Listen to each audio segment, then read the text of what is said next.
Bonjour à tous et bienvenue dans notre nouvelle émission de la Vendée en direct. Et aujourd'hui, on se retrouve pour parler inégalité avec notre invité, Monsieur Florent Maté. Bonjour. Bonjour. Nous allons parler donc inégalité par rapport à un projet que vous avez lancé avec vos élèves qui s'appelle Discrimination. Tout à fait. Alors, est-ce que vous pouvez nous expliquer un peu déjà pour commencer ce que c'est que ce projet ? Alors déjà, on va pouvoir expliquer un petit peu le titre qui s'écrit du coup bien séparé, Discrimi et Nation. Discrimi pour donc toutes les formes de discrimination qu'on retrouve dans notre société, qu'on côtoie tous les jours, et Nation notamment pour faire travailler les élèves sur les valeurs de la République française. Et donc, parmi ces formes d'inégalité, de discrimination, il y avait plusieurs thèmes, c'est ça C'est ça, tout à fait. Les élèves ont pu travailler sur différents exposés avec différents thèmes. Alors ça partait du racisme, ça partait de l'handiphobie, mais aussi du regard des autres sur les jeunes filles, mais également du défenseur des droits pour pouvoir réclamer et défendre ses droits. Et du coup, le rendu, on va dire, comment ça s'est déroulé dans la classe, comment les élèves ont travaillé ? Alors ce premier projet, il s'est déroulé en 3 phases, à partir du mois d'octobre jusqu'au mois de décembre.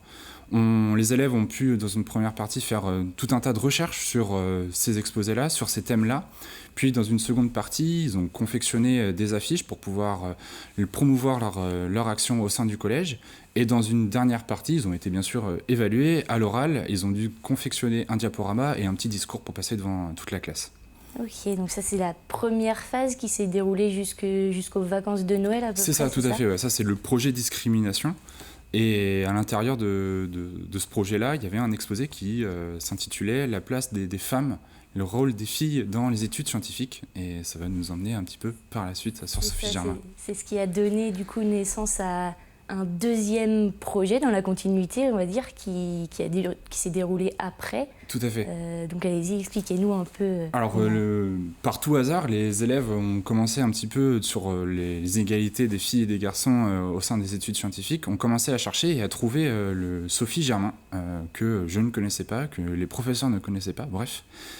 Et il s'est avéré qu'en creusant un petit peu, on a remarqué que l'histoire de Sophie Germain elle était plutôt très intéressante.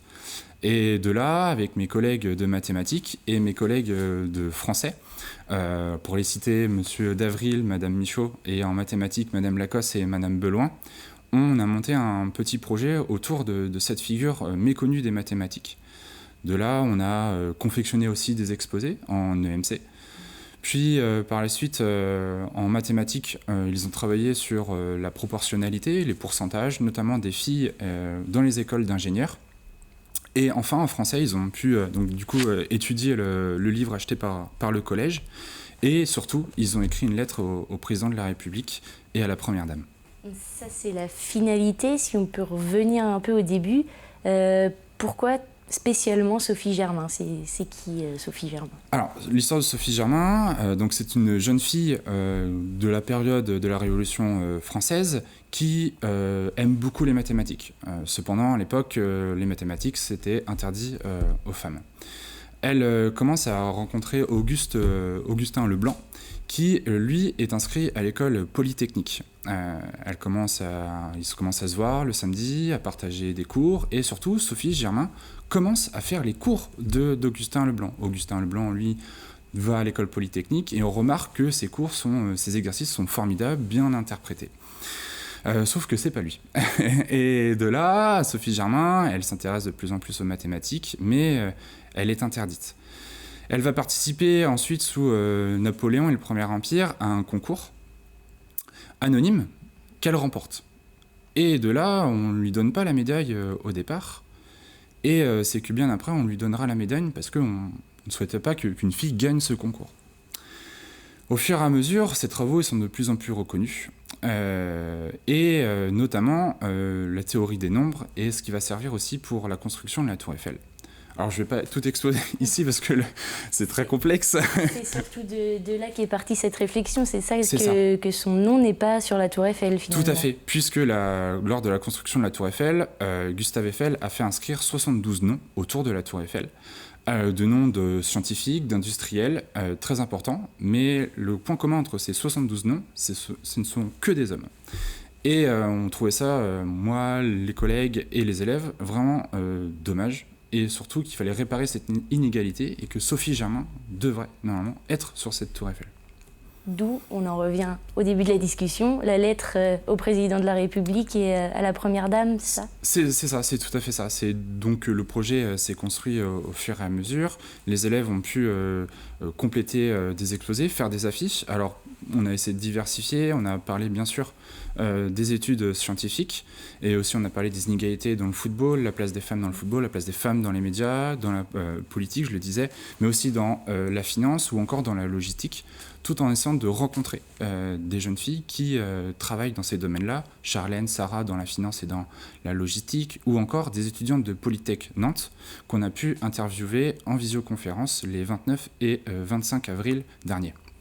Très bien. Et donc ce projet, il n'est pas tout à fait terminé. Il y a encore, donc il y a eu ces rencontres avec les étudiants de Polytech Nantes, il y a eu cette lettre au président, et maintenant il y a une dernière étape, si on peut dire, il y a un podcast. C'est ça, tout à fait. C'est dans la continuité, après avoir recueilli toutes ces connaissances, on a pu, après la lecture du livre, écrire au président de la République. Donc les élèves ont écrit d'eux-mêmes 7 lettres, 3 lettres au total, plus des mails qu'on a pu envoyer sur le site de l'Élysée.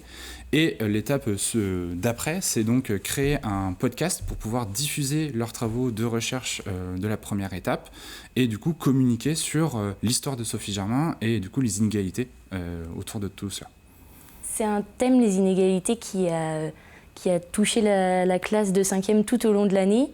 Pour vous qui êtes un jeune professeur, est-ce que c'est quelque chose que vous comptez remettre en place plus tard avec d'autres classes ?